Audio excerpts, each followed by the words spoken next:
ଜୟ ଜଗନ୍ନାଥ ସାଙ୍ଗମାନେ, ଆଶା କରୁଛି ଆପଣମାନେ ବହୁତ ଭଲରେ ଥିବେ। ମୁଁ ବି ବହୁତ ଭଲରେ ଅଛି। ତ ସାଙ୍ଗମାନେ, ଆଜିର ଭିଡ଼ିଓଟି ଖାସ୍ କରି ମନୋଜ ପାଇଁ, କାହିଁକିନା ମନୋଜ ଆଜି ଟାଙ୍ଗି ଛାଡ଼ିଦେଲା।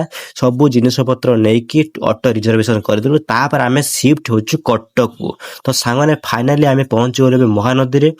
ମହାନଦୀ ବ୍ରିଜ୍ ଉପରେ ଫାଇନାଲି ଚାଲିଛୁ। ତ ସାଙ୍ଗମାନେ, ୟାର ଭିତରେ ଆପଣମାନେ ଚ୍ୟାନେଲକୁ ସବସ୍କ୍ରାଇବ, ଲାଇକ୍, କମେଣ୍ଟ କରିକି ପୁରା ଝାଡ଼ି ଦିଅନ୍ତୁ।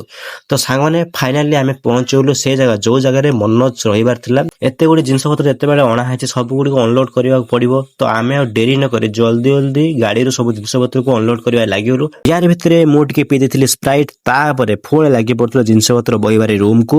ଆଉ ଏଇ ପିଲାଟିକୁ ଦେଖିପାରୁଛନ୍ତି ତ, ଝାଳରେ ପୁରା ଉଦା ସଡ଼ ସଡ଼ ହେଇଗଲାଣି।